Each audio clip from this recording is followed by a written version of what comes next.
भागीरथ बोले, प्रभु अब आप कम से कम थोड़ी बहुत तो छोड़ दो कि पितरों का कल्याण हो जाए। शिव जी ने एक जटा उठाई, धरती पर पटकी, कल कल का नाद करती हुई वेग के साथ गंगा महारानी आगे चल रही है। भागीरथ रास्ता बता रहे हैं, माँ आप यहाँ से चलिए ऐसे। पीछे मुड़ के देखा, माँ ने कहाँ गई। देखा एक ऋषि बैठे हैं, नाम था जहनु ऋषि। गंगा वेग से आ रही थी तो उनकी झोपड़ी बहा दी। ऋषि ने देखा, अच्छा मेरी झोपड़ी बहा दी। पूरी गंगा जी पी गए पेट में। भागीरथ देखते रह गए, महाराज गंगा जी आ रही थी, कहाँ गई देखा? बोले हाँ आ तो रही थी, पी गए हम, प्यास लगी थी हम। बोले महाराज हमारे दादा परदादा मर गए तपस्या करते करते, आप ऐसे ही पी गए, मुफ्त में पी गए आप। अरे महाराज बख्शो, 3 पीढ़ी बाद आई है धरती पर। फिर जैनु ऋषि ने मुंह से गंगा जी को नहीं निकाला, क्योंकि यदि मुंह से निकालते तो फिर झूठी हो जाती। जैनु ऋषि ने कान से निकाला, यूं किया गंगा उनके कान से निकली। कल कल का निनाद करती हुई तीव्र वेग के साथ आज सुमेरु पर्वत से होती हुई हिमालय की गंगोत्री से निकलना प्रारंभ किया है और सीधा वहां पहुंची जहां सगर पुत्रों की भस्म डली थी। आज उनका स्पर्श करके उन्हें कृतार्थ किया। श्री राधे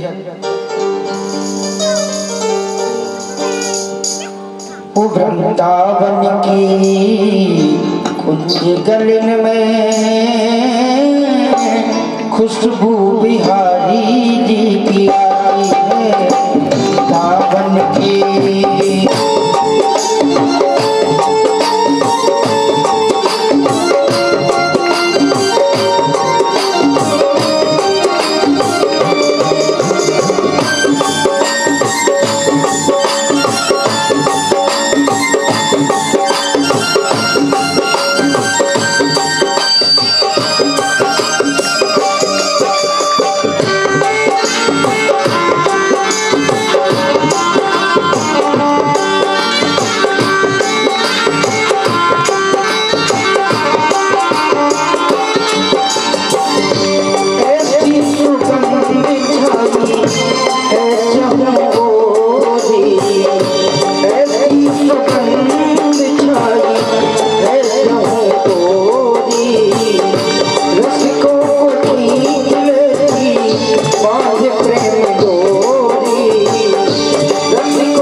बोलिए सावरिया सर। एक दिन दशरथ जी के मन की पीड़ा इतनी बढ़ गई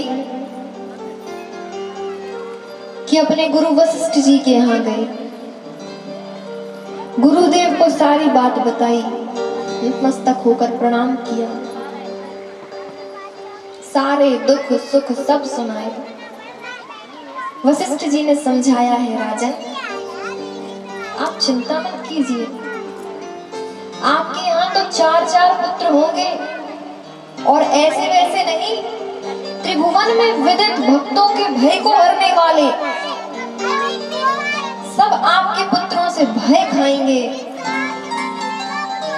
भक्तों के भय को वो हरने वाले होंगे, ऐसे दिव्य पुत्र आपको प्राप्त होंगे।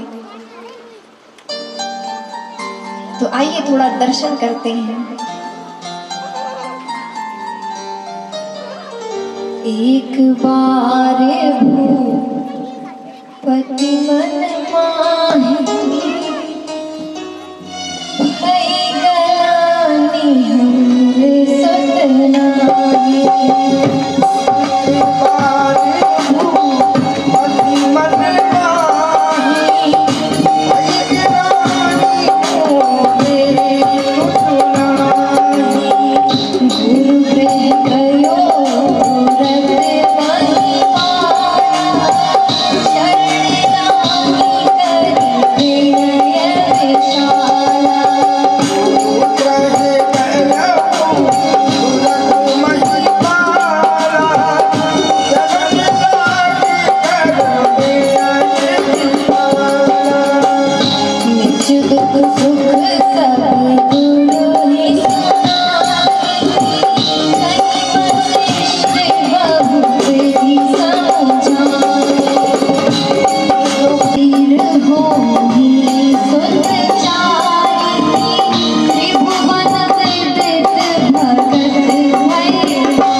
अभी तो आप कह रही थी कि कोई नहीं।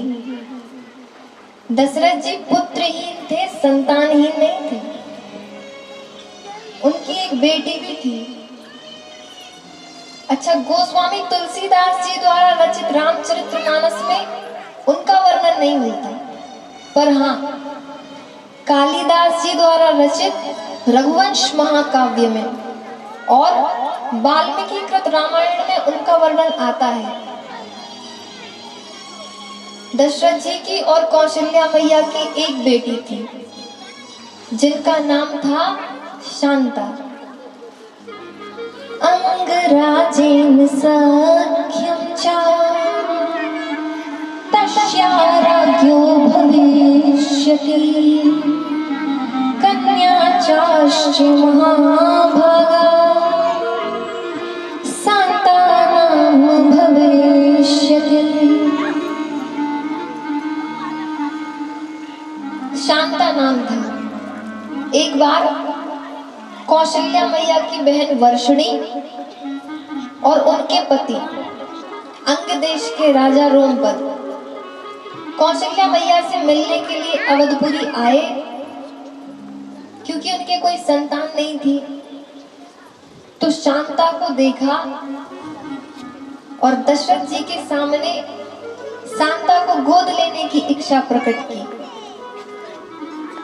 दशरथ जी तो हैं ही दानी, तो अपनी पुत्री उन्होंने उन्हें समर्पित कर दिया। इन्हीं शांता का विवाह श्रृंगी ऋषि के साथ हुआ, जो आज दशरथ जी के यहाँ पुत्र कामेष्टि यज्ञ कराने आए हैं। अच्छा, हिमाचल प्रदेश के कुल्लू में आज भी राम जी की यही बहन विराजती हैं, उनका श्री विग्रह है वहां। श्रृंगी ऋषि आए, पुत्र कामेष्टि यज्ञ कराया। यज्ञ कुंड में से अग्निदेव प्रकट हुए, हाथों में पायस लिए थे। दशरथ जी को समर्पित करते हुए बोले, राजन यह हवि बांट देहु रब चाहि, जथा जोग जिन भाग बनाई।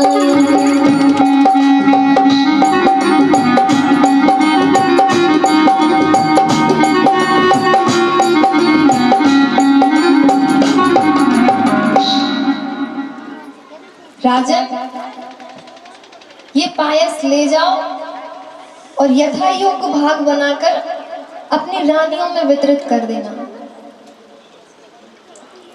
दशरथ जी ने लिया, सभी रानियों को बुलाया। तो देखिए कैसे बांट रहे हैं। अर्ध भाग कौशल्य ही दीनी, जो खीर थी उसका आधा भाग कौशल्या मैया को दे दिया। अब जो आधा भाग बचा फिर उसके 2 हिस्से किए, उभय भाग आधे कर देंगे। उसमें से एक हिस्सा उठाकर कैकेयी मैया को दिया। अब जो एक हिस्सा बचा फिर उसके 2 भाग किए, एक भाग उठाकर कौशल्या मैया के हाथ में दिया और दूसरा उठाकर फिर से कैकेयी मैया को दिया और कहा कि अब तुम दोनों जाकर इसको सुमित्रा के हाथ पे रखो। तो देखिए इस हिसाब से सबसे ज्यादा खीर किसे मिली? कौशल्या मैया को। तो सबसे ज्यादा संतानें भी उन्हीं की होनी चाहिए फिर तो, क्योंकि सबसे ज्यादा तो उन्हीं को मिली है। लेकिन नहीं, देखिए त्याग का भी अपना एक अलग महत्व है। जब कौशल्या मैया ने और कैकेयी मैया ने वो खीर सुमित्रा मैया को समर्पित की, तो उसी समय सुमित्रा मैया के मन में एक भाव आया था कि इन दोनों बहनों ने मुझे ये प्रसादी दी है, यदि विधाता मुझे 2 पुत्र दे दे तो मैं अपने दोनों पुत्रों को इन दोनों बहनों की सेवा में लगा दूंगी। और देखिए जब हमारे मन में कुछ पाने से पहले कुछ देने का भाव आ जाता है ना, तो श्री ठाकुर जी उस इच्छा को अवश्य पूरा करते हैं। सबके एक एक पुत्र हुआ, लेकिन सुमित्रा मैया को 2 पुत्र हुए। आइए राम जी के जन्मोत्सव में प्रवेश करते हैं। आज पूरी अवधपुरी दुल्हन की तरह सजी है, चारों तरफ हर्ष और उल्लास का माहौल है। नौमी तिथि है, भगवान का प्रिय अभिजित मुहूर्त दिन में 12 बजे प्रकट हो रहे हैं। मध्य दिवस है, ना ज्यादा धूप है और ना ज्यादा सर्दी है, ना ज्यादा गर्मी। ठीक है, आइए। नौमी तिथि मधु मास पुनीता, सकल पक्ष अभिजित हरिप्रीता।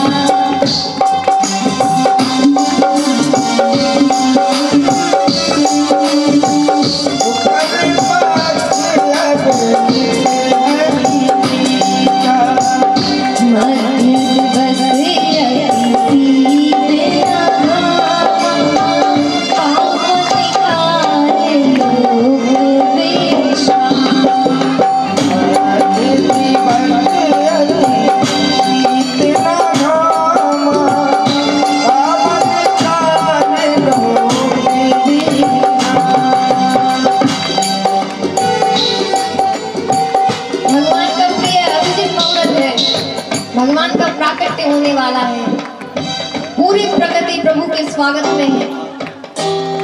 दिन के 12 बजे भगवान चतुर्भुज रूप धारण करके कौशल्या मैया के सामने प्रकट हो गए। बोलिए रामचंद्र भगवान की जय।